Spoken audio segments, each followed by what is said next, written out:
Suite de Moselle Actuelle avec le plaisir pour nous d'accueillir Pascale Donia qui, elle, chante au sein de Mezza Voce, les sopranos. À ses côtés, Jean-Pierre Agnort qui, lui, est le directeur artistique de ce groupe vocal.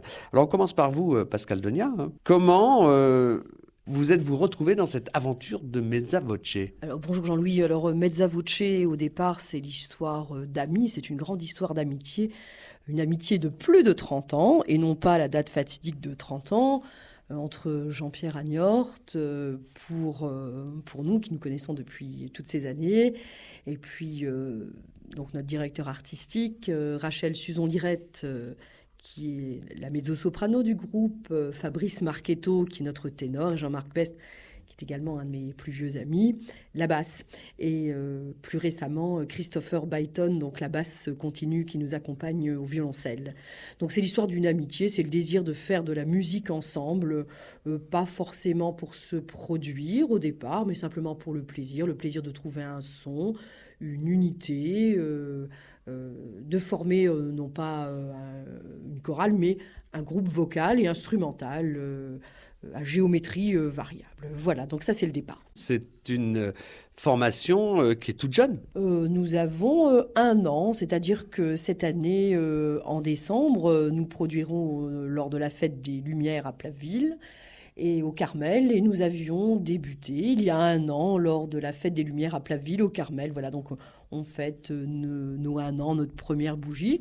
Et c'était l'occasion pour nous aussi, qui avons tous un passé de professionnels dans la musique ou d'amateurs, de nous retrouver autour du plaisir de la musique. Voilà. Alors Pascal, on va se tourner tout de suite vers le directeur artistique Jean-Pierre Agnort.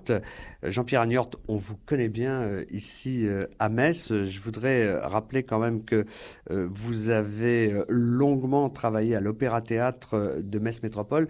Qu'est-ce que vous y faisiez pour celles et ceux qui n'auraient pas le plaisir de vous connaître? J'étais le chef des chœurs de l'opéra.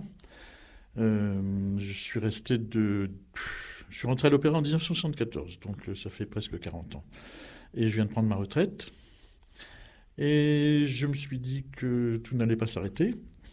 Donc, et spécialement dans le cadre musical. Spécialement dans le cadre musical, c'est-à-dire essayer de trouver de nouveaux objectifs, des nouveaux projets. Et c'est là que j'ai rencontré à nouveau Pascal, que j'ai découvert la naissance de l'ensemble vocal Mezza Voce. Et donc, c'était une proposition intéressante de venir participer à cette histoire, à cette nouvelle aventure. Alors justement, qu'est-ce qui vous a séduit? Qu'est-ce qui vous a amené à vous lancer dans cette aventure? Parce que on quitte une très grosse structure. Qu'est-ce qui vous a amené, vous, à avoir envie de vous impliquer? Qu'est-ce qui vous a séduit dans ce projet de Mezza Voce? D'abord, c'est le plaisir. D'abord, le plaisir d'avoir beaucoup de liberté dans les choix de programmation, alors que quand on travaille dans un opéra, les programmations sont des choses qui sont établies par, évidemment, la direction artistique. Et donc, on est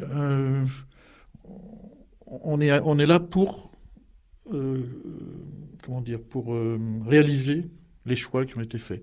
C'est très intéressant, voilà. Mais maintenant, j'ai envie de faire autre chose. J'ai envie d'avoir un peu plus de décision, voilà. La phase créative est plus ample, peut-être. L'espace de création est beaucoup plus important.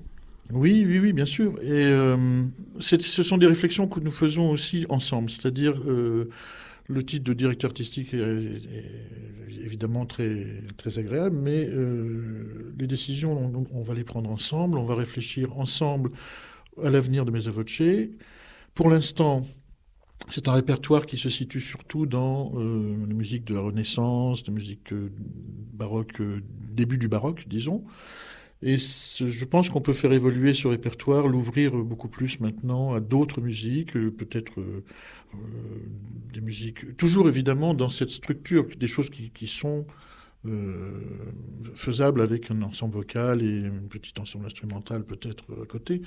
Mais Ça peut être des musiques romantiques, des musiques peut-être contemporaines. Oui, voilà, c'est ouvrir. Alors justement, Pascal Donia, moi je me retourne vers vous. Je rappelle que vous êtes la soprano de Mezza Voce. Comment vous avez embringué Jean-Pierre Agnert dans ce projet Mezza Voce? Et qu'est-ce que vous lui avez dit pour justement arriver à venir vous rejoindre et travailler avec vous? Et je lui avais écrit un message un matin en lui disant, voilà, on s'est lancé dans une aventure, nous chantons à quatre, peut-être bien, peut-être moins bien, mais il nous faudrait un son. Parce que le plus difficile lorsque l'on chante à quatre, ce n'est pas tellement d'avoir une belle voix, c'est de pouvoir être à quatre ensemble, c'est-à-dire de créer un ensemble. Avoir une identité. Voilà, exactement, se retrouver. Donc si vous voulez, je pense qu'on ne devait pas chanter très, très mal, hein, tous les quatre, mais on n'avait pas une unité. Voilà, cette unité. Et je ne connaissais qu'une seule personne capable de nous donner avec son savoir-faire, sa très grande gentillesse, son infinie patience, sa douceur. La seule personne que je connaissais, c'était Jean-Pierre. Et donc je lui ai envoyé ce message. Il avait répondu peut-être moins de 10 minutes plus tard en disant à quelle heure cet après-midi. Alors, Jean-Pierre Agnert, je me retourne de nouveau vers vous. Travail beaucoup plus resserré, peut-être en termes relationnels, moins de chanteurs. L'équipe est beaucoup plus ramassée. Et ça, c'est peut-être une nouvelle manière pour vous de travailler. Oui, c'est vrai. La fusion effectivement est beaucoup plus facile avec un grand nombre de chanteurs. C'est le fait que on fait des propositions, mais on peut les imposer. Oui, et puis on a surtout des pupitres, c'est-à-dire il y a plusieurs personnes qui coexistent et qui amènent à avoir une unité. Là, il y a 4 personnes, c'est-à-dire ces 4 personnes, les 4 chanteurs, je veux dire, hein. Ces 4 personnes sont responsables toutes les 4, chacune de leur pupitre.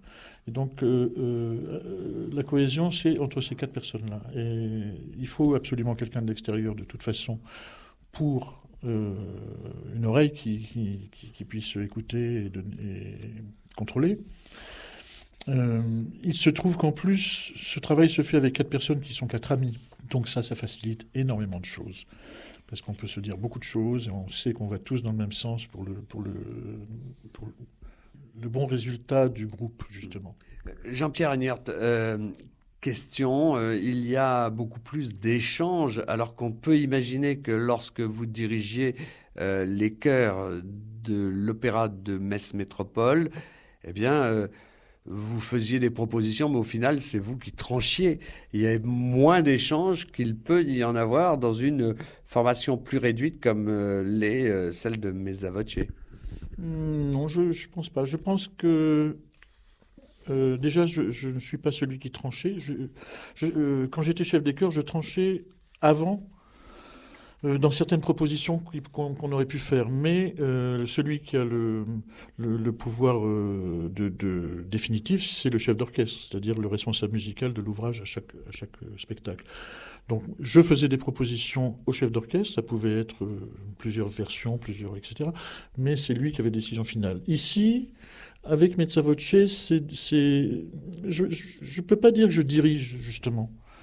J'écoute, je suggère des choses, voilà. Ça se passe surtout dans la concertation et puis je vous dis encore, dans l'amitié, c'est tellement important. Je reviens vers vous, Pascal Donia. Je rappelle que vous êtes soprano au sein de cette formation Mezza Voce. On parlera tout à l'heure des concerts que vous allez donner. Il y en a des nombreux, en tous les cas des dates qui s'approchent très rapidement à l'occasion de la Fête des Lumières du côté de Platteville. On parlera de cela en détail. Lorsque vous avez mis sur pied avec vos amis cette formation, cet ensemble vocal et instrumental, est-ce que vous aviez déjà une idée du répertoire que vous aviez envie de pratiquer ou pas ? Non, pas vraiment. Au début, le plus important, c'était de trouver un son. L'idée, c'était que chacun de nous apporte pour les autres ce qu'il avait envie de chanter. Donc 3 faisaient plaisir au 4e. C'était un petit peu comme ça.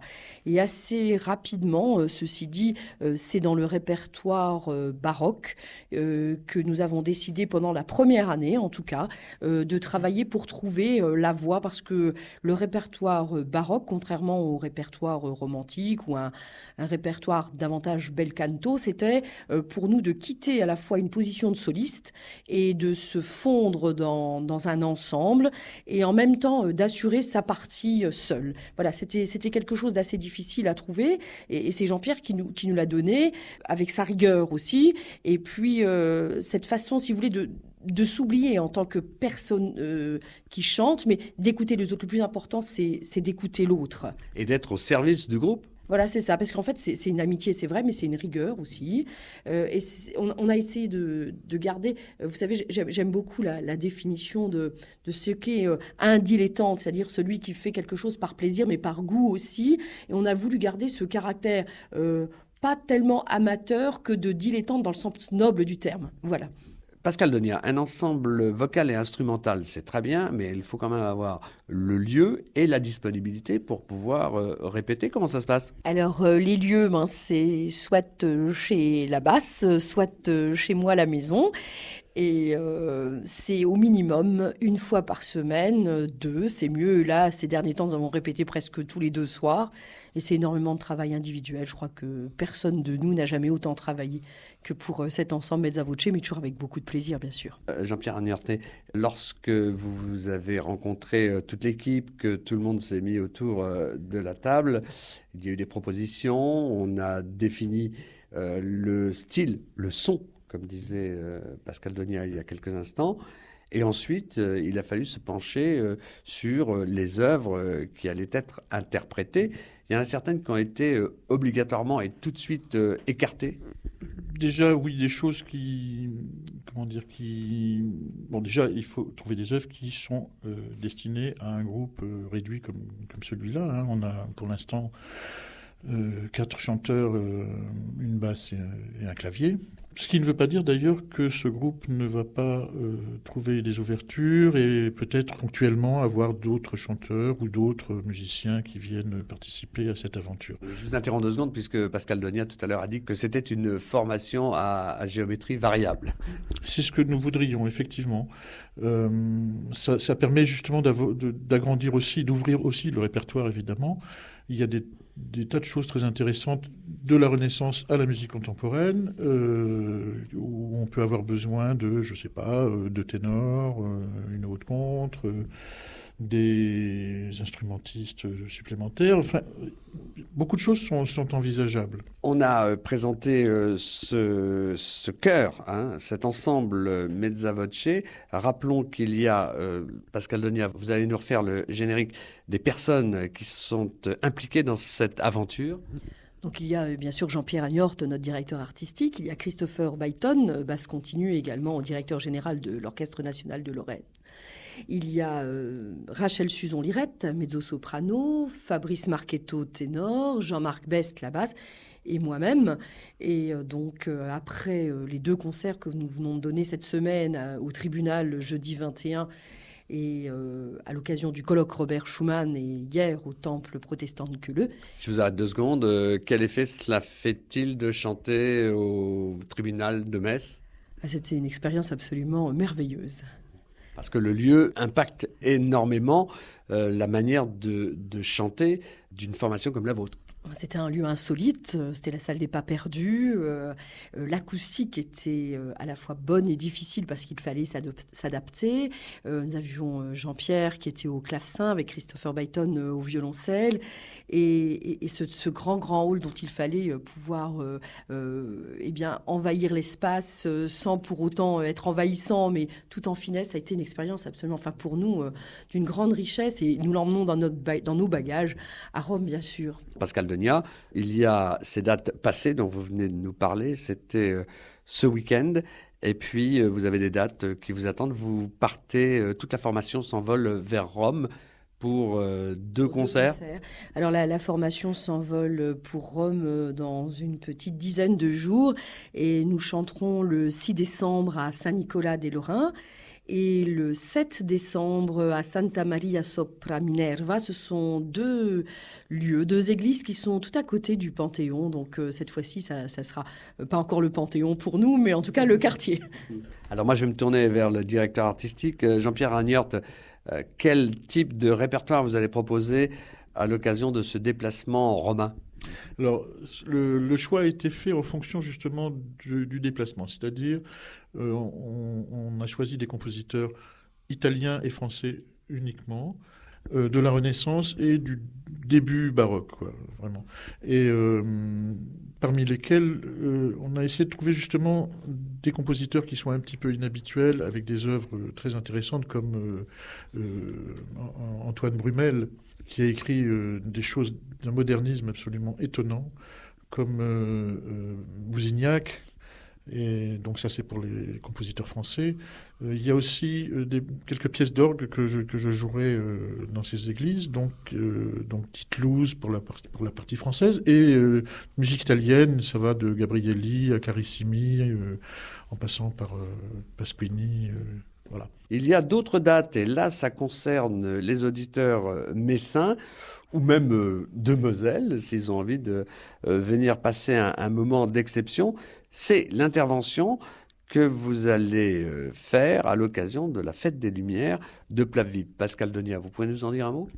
Alors la Fête des Lumières de Platteville, donc c'est le 14 décembre. Elle commence traditionnellement à 18h30 par un concert à l'église. Mais ce n'est pas nous qui le donnons. Il y a 4 ou 5 étapes dans la marche et elles sont toutes musicales. Et nous assurons l'étape au Carmel chez les sœurs de Platteville qui nous ont adoptés en quelque sorte parce que nous allons souvent chanter pour elles. Nous allons donner des répétitions chez elles. Elles aiment beaucoup nous recevoir. Et donc ça sera aux alentours. La marche s'arrêtera à 19h30 et nous serons déjà au Carmel.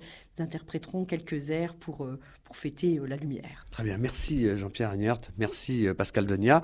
Plaisir d'avoir présenté cet ensemble vocal et instrumental Mezza Voce.